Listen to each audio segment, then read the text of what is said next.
जैसा सोचोगे तुम वैसा बन जाओगे, जैसा कर्म होगा वैसा फल पाओगे। श्रेष्ठ कर्म का आधार है खुद का कर लो दर्शन, यही जीवन का सार है, यही जीवन का सार है। जैसा सोचोगे तुम वैसा बन जाओगे,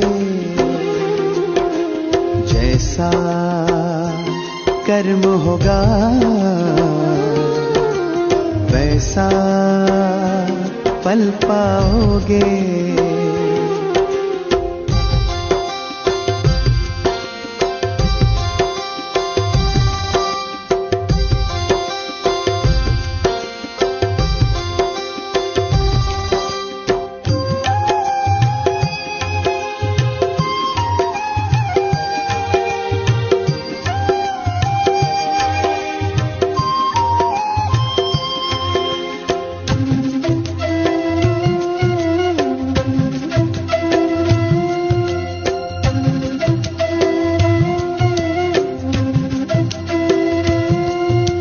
मन में हो शुभ संकल्प तो जीवन में फिर दुख कैसा, जब अंतर में शुभ भावना तो दिल में सुख सावन जैसा।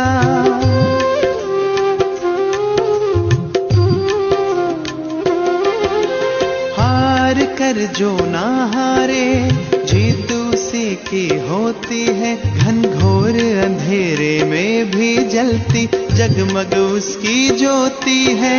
जैसा देखोगे तुम वैसा बन जाओगे, जैसा चाहोगे तुम वैसा बन जाओगे।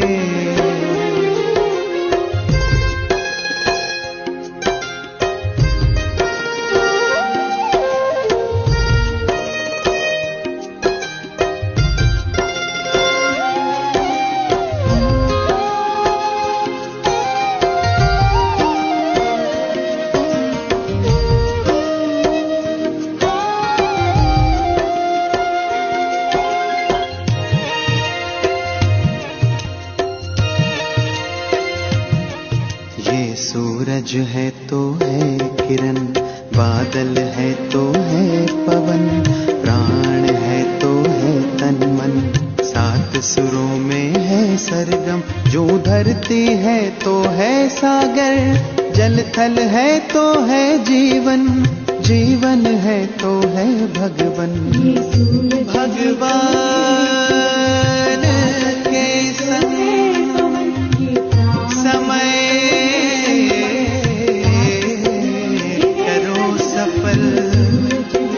जैसा कर्म करोगे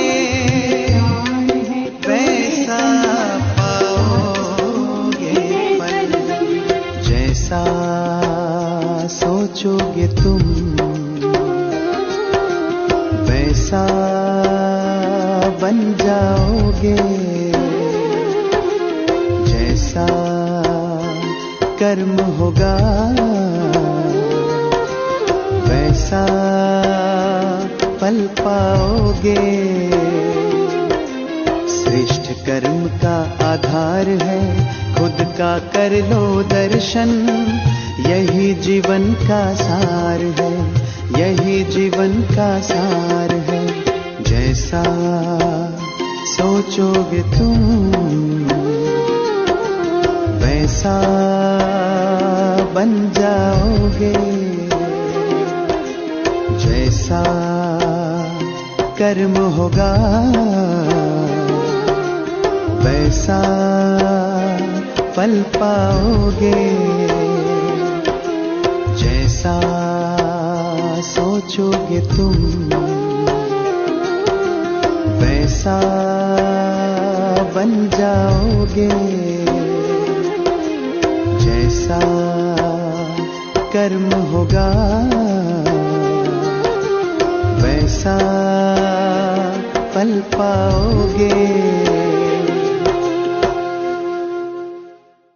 ओम शांति। भक्ति में कहते हैं कि आत्मा अपना ही मित्र है और अपना ही शत्रु है। और ज्ञान मार्ग में हम प्रैक्टिकल देखते हैं कि जितना आत्मा देह भान में आती है उतना खुद ही खुद का दुश्मन बनती जाती है। कामवश, क्रोधवश, लोभवश कई विकर्म कर देती है। और जितना आत्मा अपने निज स्वरूप में रहकर, बाबा की याद में रहकर कर्म करती है, उतना सत्कर्म करती है और अपने लिए भविष्य प्रारब्ध जमा कर लेती है। और इसलिए बाबा जब आते हैं तो हमें सत्कर्म क्या है, कुकर्म क्या है, यानी कर्म अकर्म विकर्म की गति क्या है, उसका पूरा ज्ञान देते हैं। और हम विकर्म ना करें उसके लिए अनेक प्रकार की सावधानी देते हैं, समझानी देते हैं। आज की मुरली भी हमें ऐसी ही कुछ समझानी, सावधानी दे रही है। सुनते हैं बाबा के मधुर महावाक्य। आज है 30 अगस्त 2025। बाबा के महावाक्य हैं, मीठे बच्चे, ज्ञान को बुद्धि में धारण कर आपस में मिलकर क्लास चलाओ। अपना और औरों का कल्याण कर सच्ची कमाई करते रहो। ये समय है सच्ची कमाई करने का। प्रश्न है, तुम बच्चों में कौन सा अहंकार कभी नहीं आना चाहिए? अहंकार भी बहुत तरह के होते हैं। कई बार खुद को ही पता नहीं होता कि हम ये अहंकार वश कर्म कर रहे हैं। उत्तर है, कई बच्चों में अहंकार आता है कि यह छोटी छोटी बालकियां हमें क्या समझाएंगी। बड़ी बहन चली गई तो रूठ कर क्लास में आना बंद कर देंगे। यह है माया के विघ्न।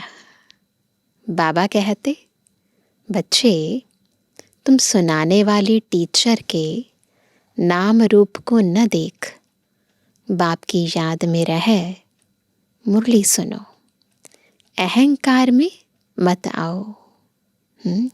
सुनाने वाला शिव बाबा है, महावाक्य शिव बाबा के हैं, निमित्त कोई भी बने। ओम शांति। बाप बैठ बच्चों को समझाते हैं। अब बाप जब कहा जाता है तो इतने बच्चों का एक जिस्मानी बाप तो हो नहीं सकता। जिस्मानी बाप नहीं हो सकता ना, रूहानी तो हो सकता है। यह है रूहानी बाप।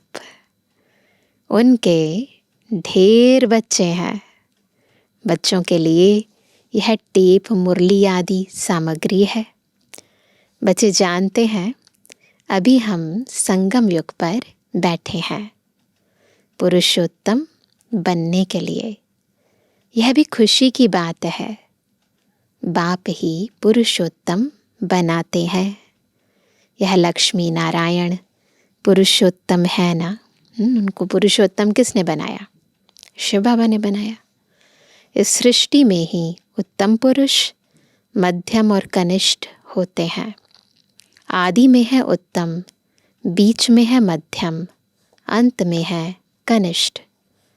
हर चीज़ पहले नई, उत्तम, फिर मध्यम, फिर कनिष्ठ अर्थात पुरानी बनती है। दुनिया का भी ऐसे है, हर चीज़ नए से पुरानी होती है। लॉ ऑफ एंट्रोपी चलता है। तो जिन जिन बातों पर मनुष्यों को संशय आता है उस पर तुमको समझाना है। बहुत करके ब्रह्मा के लिए ही कहते हैं कि इनको क्यों बिठाया है, तो उनको झाड़ के चित्र पर ले आना चाहिए। देखो, नीचे भी तपस्या कर रहे हैं और ऊपर में एकदम अंत में बहुत जन्मों के अंत के जन्म में खड़े हैं। यानी यही वो आदि देव है ना, जिससे संपूर्ण सृष्टि की स्थापना हुई है। ये बताना है, झाड़ के चित्र पर क्लियर करके समझाना है। बाप कहते हैं मैं इनमें प्रवेश करता हूँ। यह बातें समझाने वाला बड़ा अक्लमंद चाहिए। एक भी बेअक्ल निकलता है तो सभी बीके का नाम बदनाम हो जाता है। पूरा समझाना आता नहीं है। भल कंप्लीट पास तो अंत में ही होते हैं। इस समय 16 कला संपूर्ण कोई बन ना सके, लेकिन समझाने में नंबरवार ज़रूर होते हैं। परमपिता परमात्मा से प्रीत नहीं है तो विपरीत बुद्धि ठहरे ना। तो समझाने वाला प्रीत बुद्धि होना चाहिए। इस पर तुम समझा सकते हो। जो प्रीत बुद्धि है वह विजयंती, और जो विपरीत बुद्धि है वह विनश्यंती हो जाते हैं। इस पर भी कई मनुष्य बिगड़ते हैं। फिर कोई ना कोई इल्ज़ाम लगा देते हैं। झगड़ा फसाद मचाने में देरी नहीं करते हैं। कोई कर ही क्या सकते हैं, कईयों की आदत ही होती है ना, कोई इशू मिलना चाहिए, बस झगड़ा शुरू। कभी चित्रों को आग लगाने में भी देरी नहीं करेंगे। तो यज्ञ के आदि में जब सेवा करते थे तो बहुत तरह के विघ्न पड़ते थे। चित्रों को आग भी लगा देते थे। बाबा राय भी देते हैं, चित्रों को इंश्योर करा दो। बच्चों की अवस्था को भी बाप जानते हैं। क्रिमिनल आई पर भी बाबा रोज़ समझाते रहते हैं। लिखते हैं, बाबा आपने जो क्रिमिनल आई पर समझाया है यह बिल्कुल ठीक कहा है। यह दुनिया तमो प्रधान है ना, दिन प्रतिदिन तमो प्रधान बनते जाते हैं। वो तो समझते हैं कलयुग अभी रेगड़ी पहन रहा है, यानी घुटनों के बल चल रहा है। अज्ञान नींद में बिल्कुल सोए हुए हैं। कभी कभी कहते भी हैं यह महाभारत लड़ाई का समय है, तो ज़रूर भगवान कोई रूप में होगा। रूप तो बताते नहीं, उनको ज़रूर किस में प्रवेश होना है। भाग्यशाली रथ गाया जाता है, तो कौन सा रूप धरते हैं? ब्रह्मा का रूप धरते हैं। रथ तो आत्मा का अपना होगा ना, उसमें आकर प्रवेश करेंगे। उनको कहा जाता है भाग्यशाली रथ। कौन? भागीरथ। बाकी यह जन्म नहीं लेते हैं। शिव बाबा जन्म पुनर्जन्म में नहीं आते, उनका अपना शरीर नहीं है। ब्रह्मा रथ में आते हैं, इसलिए उस रथ को भागीरथ, भाग्यशाली रथ कहा जाता है। बाकी वह जन्म नहीं लेते हैं। इनके ही बाजू में बैठ ज्ञान देते हैं। शिव बाबा ब्रह्मा बाबा के तन में प्रवेश होकर, उनकी आत्मा बैठी है भ्रुकुटी के बीच में, उसके बाजू में आकर जाके बैठ जाते हैं। कितना अच्छी रीति समझाया जाता है। त्रिमूर्ति चित्र भी है। त्रिमूर्ति तो ब्रह्मा विष्णु शंकर को कहेंगे। ज़रूर यह कुछ करके गए हैं, तभी तो इनका नाम है। जो फिर रास्तों पर, मकान पर भी त्रिमूर्ति नाम रखा है। त्रिमूर्ति मार्ग भी बना हुआ है। तो बाबा कहते हैं कि कुछ तो करके गए हैं ना, जो इनके नाम पर इतना सब कुछ बना है। जैसे इस रोड को सुभाष मार्ग नाम दिया है। सुभाष की हिस्ट्री तो सब जानते हैं। सुभाष चंद्र बोस जी की हिस्ट्री सब जानते हैं। उन्हों के पीछे बैठ हिस्ट्री लिखते हैं। जब वो शरीर छोड़ देते हैं तो फिर बाद में उनकी हिस्ट्री लिखते हैं। फिर उनको बनाकर बड़ा कर देते हैं कितनी भी बड़ाई बैठ लिखें, जैसे गुरु नानक का पुस्तक कितना बड़ा बनाया है, इतना उसने तो लिखा नहीं है। गुरु ग्रंथ साहिब सारी की सारी गुरु नानक साहब ने थोड़ी ना बोली या लिखी, नहीं, तो बाद में बड़ा बड़ा होता गया। तो बाबा कहते हैं ज्ञान के बदले भक्ति की बातें बैठ लिखी हैं। यह चित्र आदि तो बनाए जाते हैं समझाने के लिए। यह तो जानते हैं इन आँखों से जो कुछ दिखाई पड़ता है, इन आँखों से जो कुछ दिखाई पड़ता है, यह सब भस्म हो जाना है। बाकी आत्मा तो यहाँ रह न सके, भस्म हो जाएगा और आत्माएं कहाँ चली जाएंगी? अपने घर, ज़रूर घर चली जाएंगी। ऐसी ऐसी बातें कोई सबकी बुद्धि में बैठती थोड़ी है। अगर धारणा होती है तो क्लास क्यों नहीं चलाते? 7-8 वर्ष में ऐसा कोई तैयार नहीं होता जो क्लास चला सके। 7-8 वर्ष तो बहुत होते हैं ना, इतना तो आत्मा को समझ आ जाती है कि वो क्लास चला सके।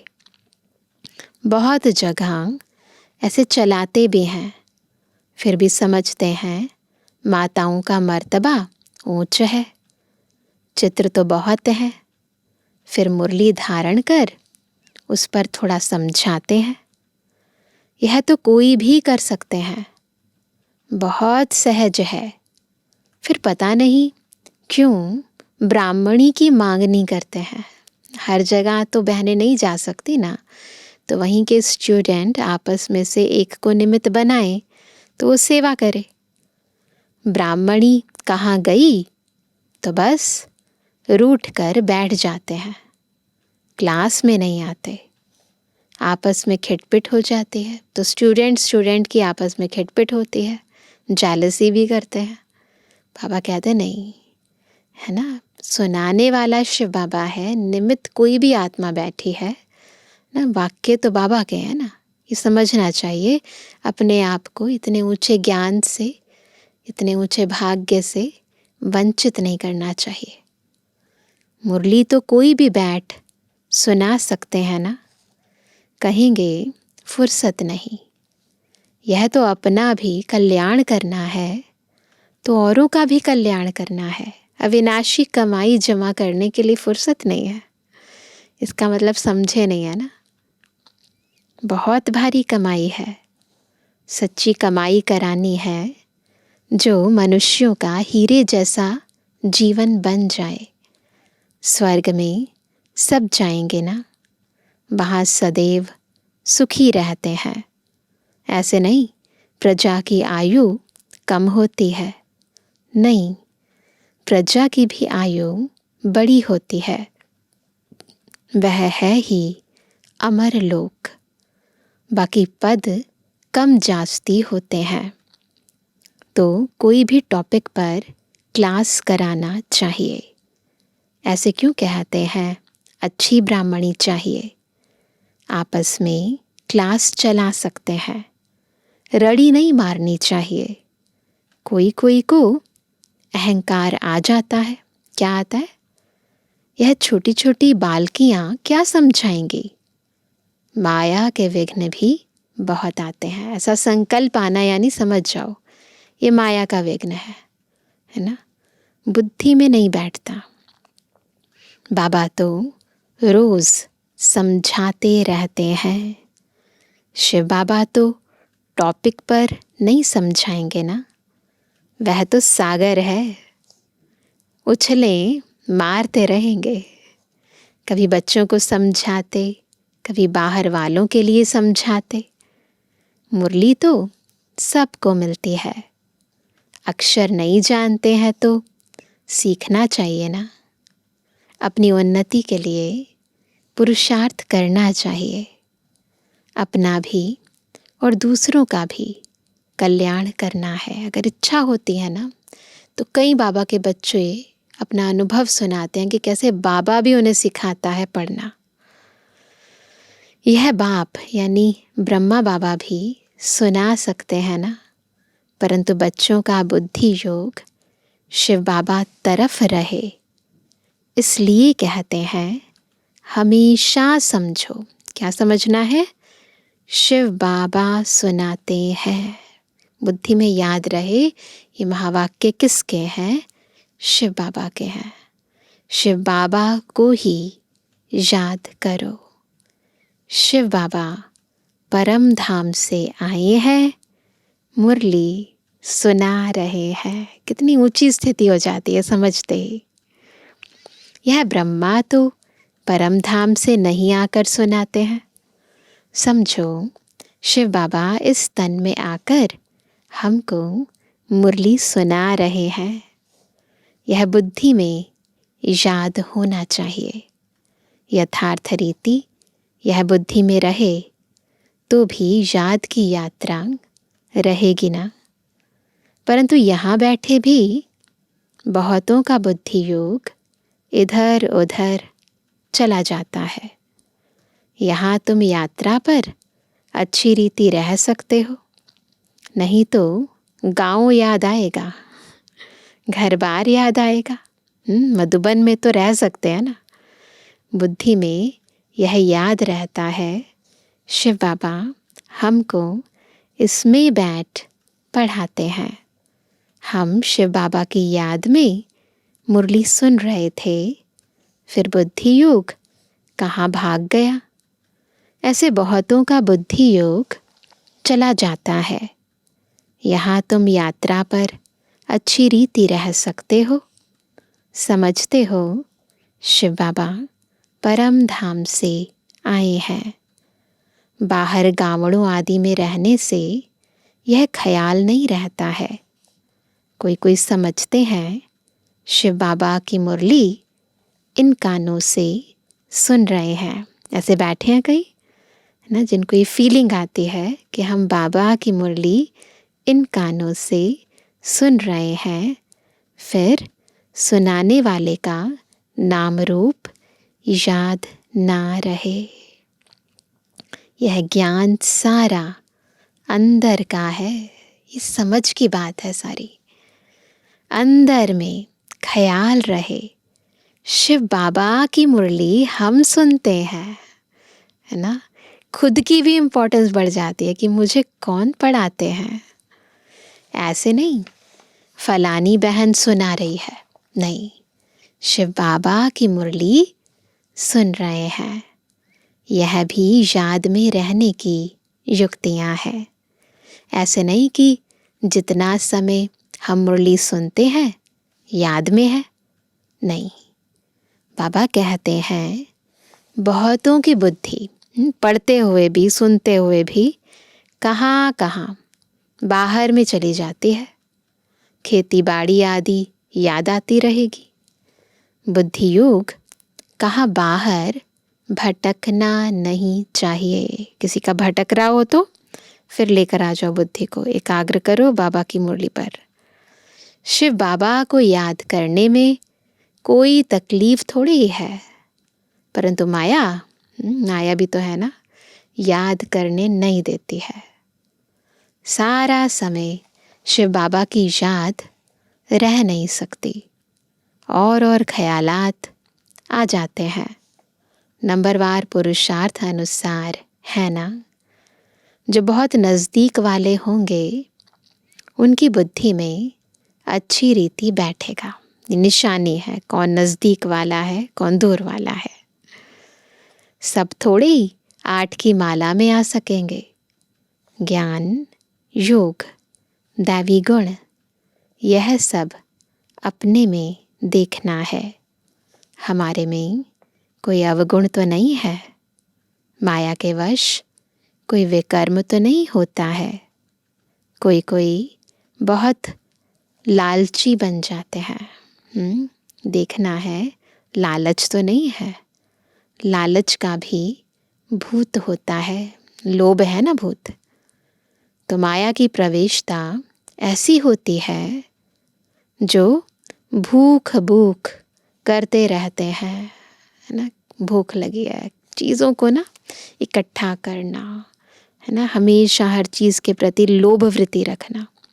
बाबा कहते खाऊं खाऊं पेट में बलाऊं। कोई में खाने की बहुत आसक्ति होती है। खाना भी कायदे अनुसार होना चाहिए। ढेर बच्चे हैं, अब बहुत बच्चे बनने वाले हैं। कितने ब्राह्मण ब्राह्मणियां बनेंगे। बच्चों को भी कहता हूँ तुम ब्राह्मण बन बैठो। माताओं को आगे रखा जाता है। शिव शक्ति भारत माताओं की जय, है ना। कहते हैं ना वंदे मातरम। तो कौन सी है वो माताएं?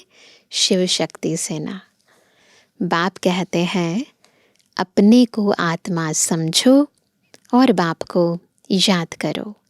स्वदर्शन चक्र फिर आते रहो। स्वदर्शन चक्रधारी तुम ब्राह्मण हो। यह बातें नया कोई आए तो समझ ना सके। तुम हो सर्वोत्तम ब्रह्मा मुख वंशावली ब्राह्मण कुलभूषण स्वदर्शन चक्रधारी। नया कोई सुने तो कहेंगे स्वदर्शन चक्र तो विष्णु को है।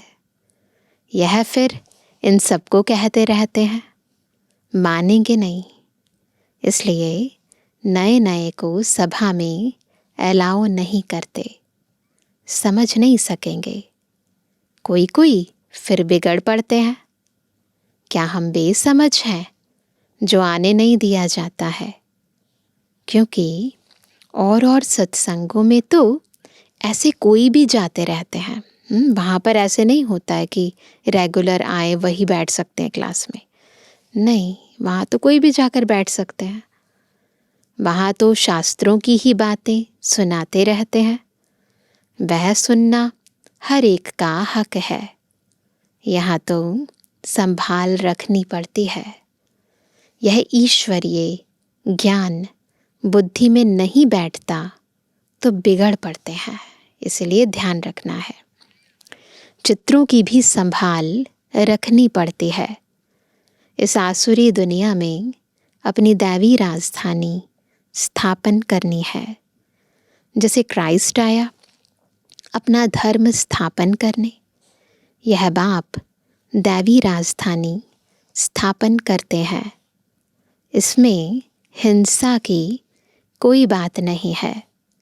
तुम न काम कटारी की और न स्थूल हिंसा कर सकते हो। गाते भी हैं मूत पलीती कप्पड़ धोए। मनुष्य तो बिल्कुल घोर अंधियारे में है। बाप आकर घोर अंधियारे से घोर सोझरा करते हैं। फिर भी कोई कोई बाबा कहकर फिर मुंह मोड़ देते हैं, पढ़ाई छोड़ देते हैं। ऐसे भी हैं। भगवान विश्व का मालिक बनाने के लिए पढ़ाते हैं। ऐसी पढ़ाई को छोड़ दे तो उनको कहा जाता है, क्या कहेंगे उन्हें? महामूर्ख, है ना। कितना ज़बरदस्त खजाना मिलता है। ऐसे बाप को थोड़े ही कभी छोड़ना चाहिए। एक गीत भी है, आप प्यार करो या ठुकराओ, है ना, हम आपका दर कभी नहीं छोड़ेंगे। एक बारी बाबा को जान लिया, पहचान लिया, फिर चाहे कुछ भी हो जाए बाबा को नहीं छोड़ा जाता। बाप आई ही हैं बेहद की बादशाही देने, छोड़ने की तो बात ही नहीं। हाँ, लक्षण अच्छे धारण करने हैं। स्त्रियां भी रिपोर्ट लिखती हैं, यह हमको बहुत तंग करते हैं। कैरेक्टर अच्छा होना चाहिए ना। आजकल लोग बहुत बहुत खराब हैं। बड़ी संभाल रखनी चाहिए। भाइयों को बहनों की संभाल रखनी है। भाइयों को बहनों की संभाल रखनी है। हम आत्माओं को कोई भी हालत में बाप से वर्षा ज़रूर लेना है। बाप को छोड़ने से वर्षा खलास हो जाता है। इसलिए कभी नहीं छोड़ना। निश्चय बुद्धि विजयंती, संशय बुद्धि विनश्यंती। फिर पद बहुत कम हो जाता है।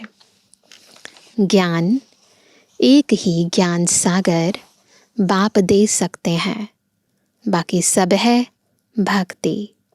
भल कोई कितना भी अपने को ज्ञानी समझे, परंतु बाप कहते हैं सबके पास शास्त्रों और भक्ति का ज्ञान है। सच्चा ज्ञान किसको कहा जाता है, यह भी मनुष्य नहीं जानते हैं। अच्छा मीठे मीठे के बेजवानी बच्चों पे जुबानी बाप दादा का दिल जान सको प्रेम से नंबरवार प्रसाद अनुसार यादगार और गुणवानी। रूहानी बच्चों की रूहानी बाप दादा को गुड मॉर्निंग, नमस्ते नमस्ते नमस्ते। धारणा के लिए मुख्य सार। पहला, ध्यान रखना है कि मुरली सुनते समय बुद्धि योग बाहर भटकता तो नहीं है। सदा स्मृति रहे कि हम शिव बाबा के महावाक्य सुन रहे हैं। यह भी याद की यात्रा है। याद रहे किसके महावाक्य सुन रहे हैं। दूसरा, अपने आप को देखना है कि हमारे में ज्ञान, योग और दैवी गुण हैं। लालच का भूत तो नहीं है। माया के वश कोई विकर्म तो नहीं होता है। वरदान है निमित्त भाव की स्मृति से। क्या याद रहे, मैं निमित्त हूँ। तो निमित्त भाव की स्मृति से हलचल को समाप्त करने वाले सदा अचल अडोल भाव। हलचल कब होती है, जब ये भूल जाते हैं कि मैं तो निमित्त हूँ। जब मैंपन आ जाता है, मुझे करना है, तो हलचल आती है। याद रहे कराने वाला बाबा है, हम महज निमित्त हैं। और निर्मांचित होकर जब ईश्वरीय सेवा करते हैं तो आंतरिक स्थिति अचल अडोल हो जाती है। निमित्त भाव से अनेक प्रकार का मैंपन, मेरापन सहज ही खत्म हो जाता है। यह स्मृति सर्व प्रकार की हलचल से छुड़ाकर अचल अडोल स्थिति का अनुभव कराती है। सेवा में भी मेहनत नहीं करनी पड़ती, क्योंकि निमित्त बनने वालों की बुद्धि में सदा याद रहता है कि जो हम करेंगे हमें देख सब करेंगे। सेवा के निमित्त बनना अर्थात स्टेज पर आना। स्टेज तरफ स्वतः सबकी नज़र जाती है, तो यह स्मृति भी सेफ्टी का साधन बन जाती है। स्लोगन है, सर्व बातों में न्यारे बनो तो परमात्मा बाप के सहारे का अनुभव होगा। आज का व्यक्त इशारा, सहज योगी बनना है तो परमात्मा प्यार के अनुभवी बनो। वर्तमान समय भटकती हुई आत्माओं को एक तो शांति चाहिए, दूसरा रूहानी स्नेह चाहिए। प्रेम और शांति का ही सब जगह अभाव है। इसलिए जो भी प्रोग्राम करो उसमें पहले तो बाप के संबंध के स्नेह की महिमा करो और फिर उस प्यार से आत्माओं का संबंध जोड़ने के बाद शांति का अनुभव कराओ। प्रेम स्वरूप और शांत स्वरूप दोनों का बैलेंस हो। प्रेम स्वरूप और शांत स्वरूप दोनों का बैलेंस हो, ऐसी स्थिति हो और सबको स्नेह और शांति का दान निस्वार्थ भाव से देते जाओ। अच्छा, ओम शांति।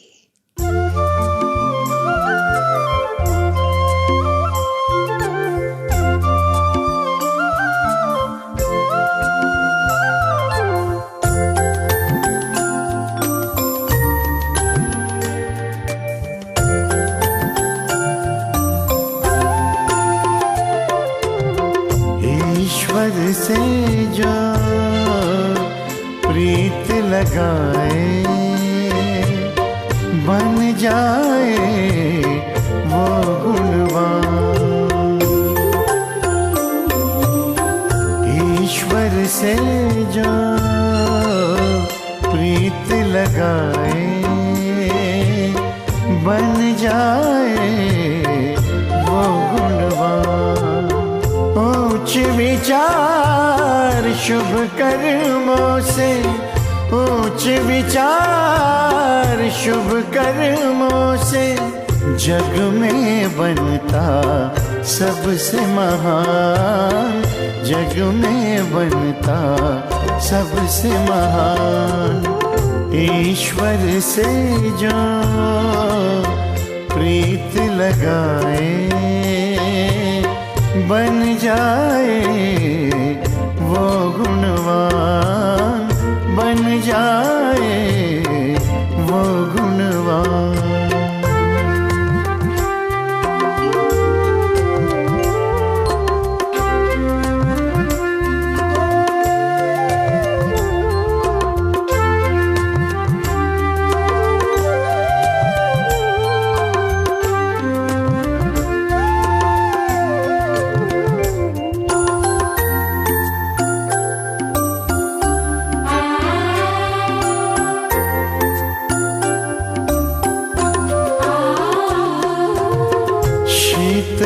दृष्टि नम्र जीवन से सबको वो सुख देता है।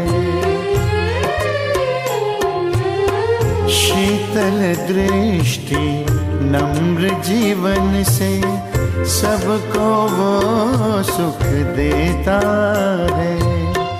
जैसे बरसे झरझर बादल दिल से दुआएं लुटाता है।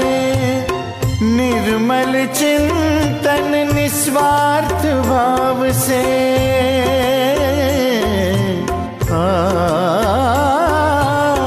निर्मल चिंतन निस्वार्थ भाव से सुंदर रचता अपना जहान, सुंदर रचता अपना जहान। ईश्वर से जो प्रीत लगाए बन जाए वो गुणवान, बन जाए वो गुणवान।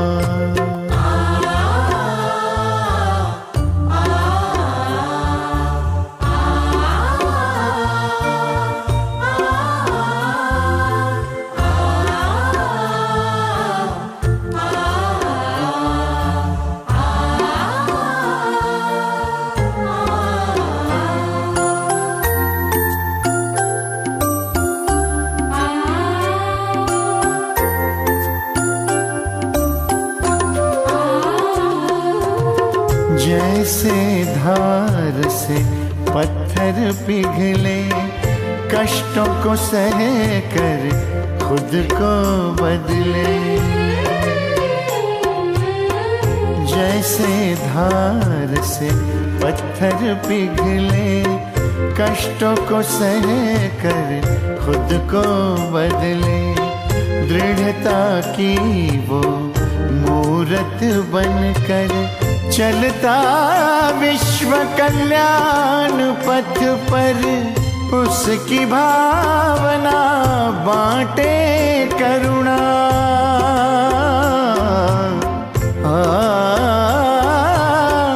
उसकी भावना बांटे करुणा। स्नेह शीतलता उसकी शान, स्नेह शीतलता उसकी शान। ईश्वर से जो प्रीत लगाए बन जाए वो गुणवान, बन जाए वो गुणवान।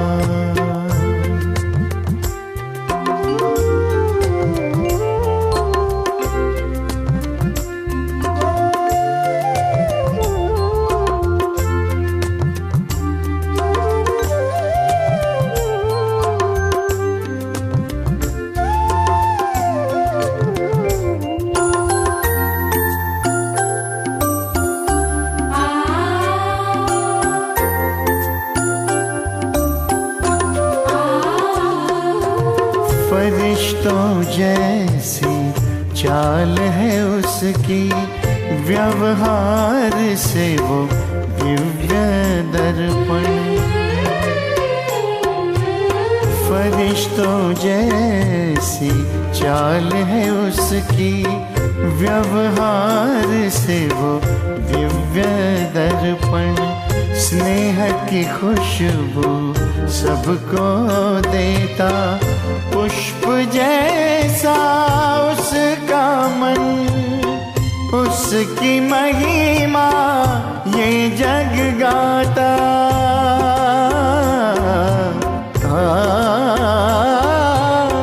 उसकी महिमा ये जग गाता। कहलाता वो चरित्रवान, कहलाता वो चरित्रवान। ईश्वर से जो प्रीत लगाए, बन जाए वो गुणवान। ईश्वर से जो प्रीत लगाए, बन जाए वो गुणवान। ऊंच विचार शुभ कर्मों से, ऊंच विचार शुभ कर्मों से, जग में बनता सबसे महान। जग में बनता सबसे महान। ईश्वर से जो प्रीत लगाए, बन जाए वो गुणवान। बन जाए वो गुणवान, बन जाए